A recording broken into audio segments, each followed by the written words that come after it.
The night of April 14, 1865 arrived gently over Washington, D.C. The Civil War had ended just days before, and the city, exhausted, wounded, yet hopeful, began to breathe again.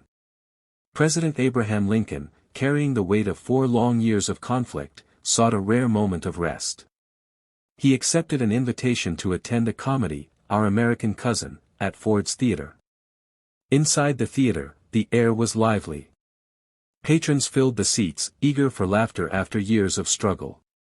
Lincoln arrived with his wife, Mary Todd Lincoln, and their guests, Major Henry Rathbone and Clara Harris. They entered the presidential box to warm applause. As the play unfolded, a man in the audience, John Wilkes Booth, a well-known actor, waited for his moment. Booth had become consumed by anger over the South's defeat and believed that striking down the president would somehow revive the Confederate cause. He knew the theater well, knew the backstage corridors, and knew exactly when the crowd's laughter would drown out small sounds. Near the middle of the performance, as the audience burst into laughter at a particularly humorous line, Booth slipped quietly into the presidential box.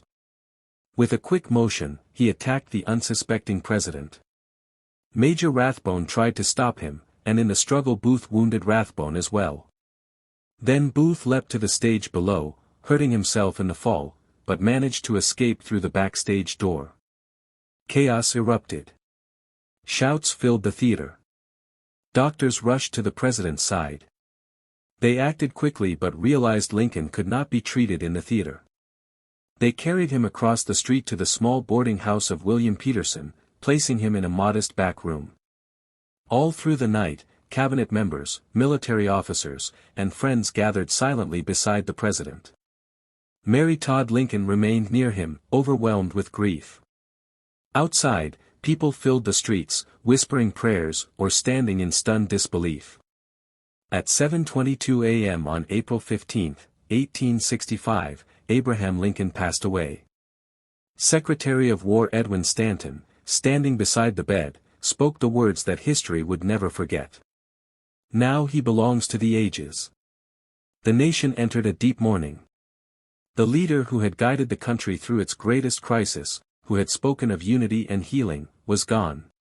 His death shocked Americans across both North and South, and the hope of reconciliation now seemed fragile. John Wilkes Booth, fleeing on horseback, was pursued relentlessly. 12 days later, he was found hiding in a barn in Virginia, where he refused to surrender. His accomplices were later arrested and tried.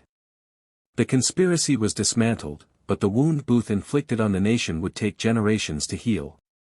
Yet from that dark moment, Lincoln's legacy only grew, his commitment to liberty, his belief in the Union, and his extraordinary empathy becoming guiding lights for future generations.